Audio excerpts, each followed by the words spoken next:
महिलाओं का झगड़ा यही तो है। जिठानी गरीब घर की, देवरानी अमीर की, दिन भर शान दिखाती है। मेरे पीहर में ऐसा, मेरे पीहर में वैसा, वहां इतने नौकर लगे, इतने चाकर लगे, वहां से 1 लाख की साड़ी आई। क्या होगा इससे? वो 1 लाख की साड़ी देवरानी जिठानी में भेद की रेखा खींच देगी। ध्यान रखना। नहीं, पीहर छोड़ दिया तो छोड़ दिया। जो बेटी ससुराल में पीहर की बड़ाई करती है, वो ससुराल का प्यार कभी नहीं पा सकती है। ध्यान रखना।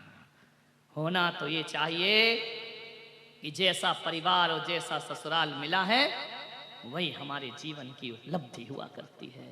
अब उस परिवार को, उस ससुराल को कैसे स्वर्ग में बदलना है, इसका नाम साधना हुआ करता है। ध्यान रखिए। मान्यवर, क्या करोगे वहां की बड़ाई कर करके? इतनी पैसे वालों की लड़की हो, 2 साल भी रह जाओगी ना तो सब पता पड़ जाएगा। कोई भी, सभी बहुएं भाभियां ताने मारने लगेंगी तुम्हें। ध्यान रखिए, जो तकदीर में है वही होता है। उत्तम मार्दव विनय प्रकाश से, उत्तम मार्दव धर्म, बड़े विनम्र रहिए। आज तुम्हारे पास सब कुछ है, पुण्य का उदय है, कल कुछ ना रहेगा। पाप ने जिस दिन पुण्य ने करवट बदली, उस दिन लाखपति को खाकपति होने में ज्यादा देर नहीं लगती। महलों को बेचकर सड़कों में आने में ज्यादा देर नहीं लगा करती है। किस पर अकड़ता है यार? थोड़ा सा रुपया क्या दे दिया, नाम लिख दो हमारा। एक जगह पंखा दान किया, कितने का आएगा पंखा? 400-500 रुपए का। इनके पिता के पिता, उनके पौत्र, उनके प्रपौत्र, उनकी स्मृति में यह मंदिर को पंखा दिया गया। धत तेरे की 3 पंखुड़ी का पंखा और 10 पीढ़ी के नाम। धत तुम्हारा दान 300 रुपट्टी में मंदिर खरीद लिया तुमने अपना। ध्यान रखिए, नाम लिखवाते हो, नाम होना चाहिए। मेरा नाम नहीं आया, पैसा कैंसिल, बोली कैंसिल। एक बार मैंने देखा, मैं एक तीर्थ की यात्रा कर रहा था, सीढ़ियों पे नाम लिखे, 100-100 रुपये दिए। फलाने चंद ने इस सीढ़ी का नाम, इस सीढ़ी पर इसका, सबका सीढ़ियों पे नाम है, बाहरी सीढ़ी पे नाम। और अक्सर देखना, जो भी दान देता है ना, उनका काले पत्थरों पे नाम लिखा जाता है। या काले पे लिखा जाएगा, या सफेद मार्बल पर लिखोगे तो काले रंग से लिखा जाएगा।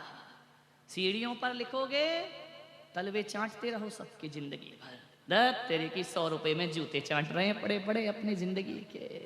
ये कोई दान है क्या जीवन का? ये तो अहम है। अरे दान तो वो होता है कि इस हाथ से दिया जाए और इस हाथ को पता ना चले। ध्यान रखना, वही तो होता है दान जीवन। मान्यवर, ज्यादा नाम वाम के चक्कर में मत पड़िए। नाम लिखाना है, नाम लेना है, तो तुम्हारे नाम में इतनी पवित्रता नहीं है। तुम्हारा नाम तो ऐसा ही है कि सीढ़ियों पर ही लटकाया जाए। यदि तुम्हें अपना नाम करना है, जिनेंद्र का नाम लीजिए, तुम्हारा नाम अपने आप दुनिया में होना प्रारंभ हो जाएगा। मान्यवर, समय हो गया।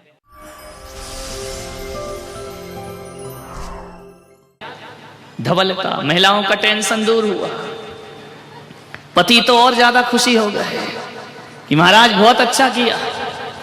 2 घंटे तो इनको अलमारी में चयन करने में लगता था कि सुबह कौन सी पहनना, दोपहर को कौन सी साड़ी पहनना और शाम को कौन सी साड़ी पहनना।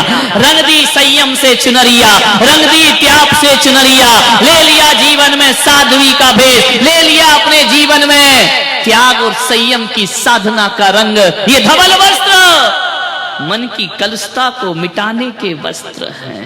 कषाय पैदा ना हो जाए। कपड़े सफेद होने से कल्याण नहीं होगा।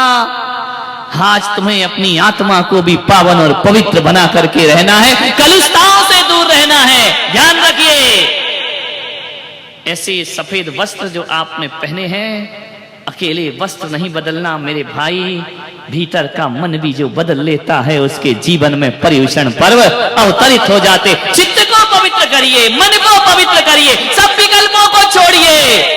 आप सब यहाँ बैठे हैं, किसी का 40 साल का जीवन हो गया होगा, किसी का 50 साल का जीवन हो गया होगा, कोई 60 के होंगे, कोई 70 के होंगे।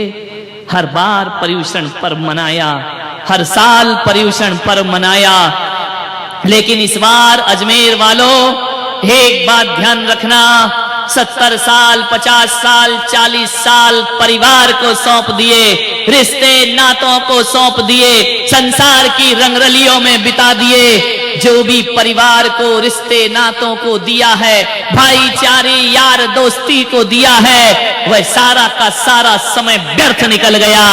10 दिन जो दोगे ये तुम्हारे बहुत काम आएगा, ये केवल तुम्हारा है, इसे कोई नहीं ले सकता है, ये फिक्स्ड डिपॉजिट है। ये 10 दिन तक यदि तुमने अच्छे से साधना कर ली तो एक बात मान के समझना कि जीवन में हमने 10 दिन का ये जीवन बीमा करा लिया है, ये लाइफ इंश्योरेंस है। एक बात ध्यान रखिए, घर में जीवन बीमा कराते हो, दुर्घटना में मौत हो जाए तो बीमा का पैसा किसको मिलता है? बोलिए। जिंदगी बर्बाद कर दी, पैसा मिलेगा पत्नी को और बच्चों को, लेकिन मेरी सभा में भी आज जीवन बीमा हो रहा है तुम्हारा। और एक बात याद रखना, ये पुण्य का वो जीवन बीमा है, यदि आपने मेरे यहाँ बैठकर और जिनेंद्र के दरबार में लाइफ इंश्योरेंस करा लिया तो एक बात याद रखना, मर भी गए तो पत्नी को नहीं मिलेगा, तुम्हारा तुम्हें ही प्राप्त होगा। इस जन्म में भी प्राप्त होगा, आने वाले जन्म में भी प्राप्त, जन्म जन्म तुम्हें ही मिलेगा। इसका ब्याज कोई और नहीं ले सकता है, ध्यान रखना। ये हमारे जीवन की सबसे बड़ी कमाई है, छल मत करना। 10 दिन तक विशुद्ध आध्यात्मिक साधना करना। एक आदमी बोले, महाराज क्या हम अपनी दुकान अपने दफ्तर में यही कपड़े पहनकर जाएंगे?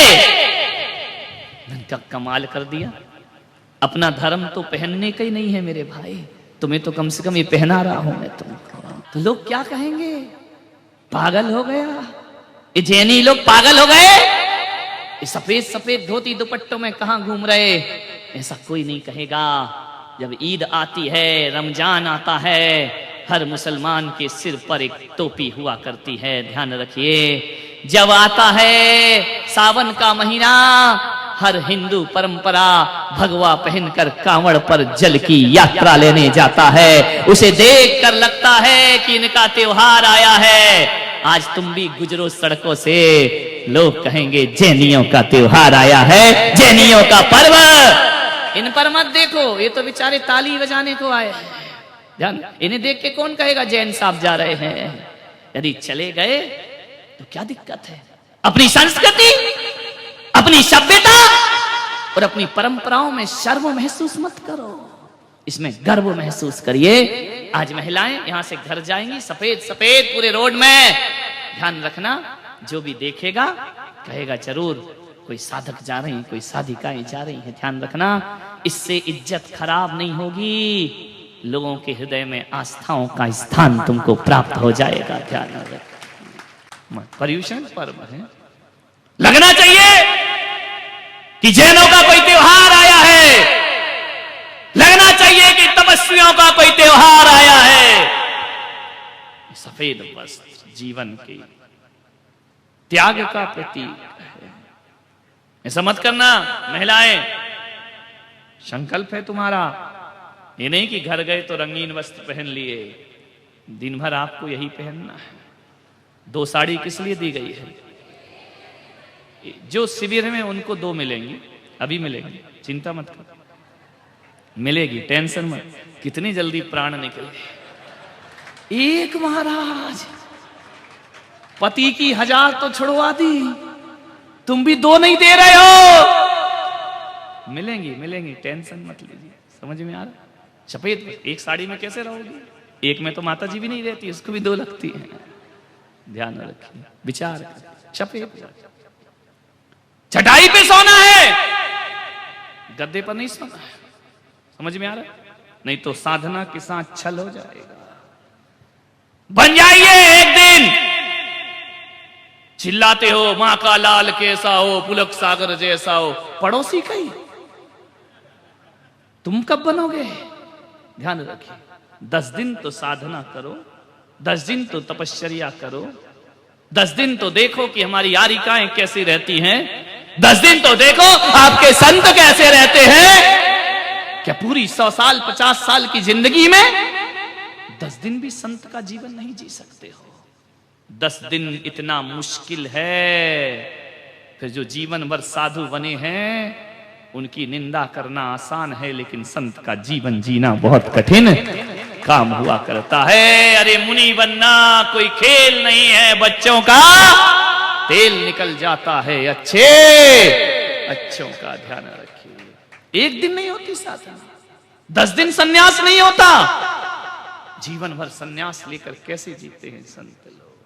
बड़ा सुकून मिलेगा, बड़ा आनंद मिलेगा। हर बार तो पर्यूषणों में मंदिरों में पूजा की, पूजा तो आज भी है। यहां बैठकर शास्त्रों में कहा है कि जो सामूहिक बैठ करके पूजा करते हैं उनको सामूहिक पुण्य की प्राप्ति हुआ करती है। तुम पढ़ते हो शास्त्रों में पूजाओं में कि सम्मेद शिखर की अमुक टोक से इतने मुनियों को मोक्ष हुआ है। हजारों लाखों मुनि मोक्ष गए। एक बात ध्यान रखना, यदि पवित्र भाव से भगवान की पूजा अर्चना देव शास्त्र गुरु की आपने कर ली तो मैं विश्वास दिलाता हूं कि जब भी पुण्य मिलेगा तो तुमको सामूहिक पुण्य का फल प्राप्त होगा। हो सकता है इस जन्म में नहीं, अगले जन्म में, अगले नहीं, कभी ना कभी यदि आप सबने सातिशय पुण्य का बंद कर लिया तो जहां से हम लोग मोक्ष जाएं वहीं से तुम लोग भी साथ साथ निर्वाण को प्राप्त। सामूहिक पुण्य है, ये छोटा मोटा नहीं है। मंदिर में बैठ के पूजा करना अलग चीज है, तो समूह रूप में पूजा करना अलग चीज हुआ करती है। तुम देखते नहीं, एक बस जाती है, बस में कहां कहां के यात्री बैठते हैं। कोई अजमेर का बैठता है, कोई जयपुर का बैठता है, कोई उदयपुर का बैठता है, कोई नसीराबाद का, कोई किशनगढ़ का बैठ जाता है। कहां कहां के यात्री आकर के एकत्रित हो गए एक बस में। बस गई, पलट गई, सब मृत्यु को प्राप्त हो गए।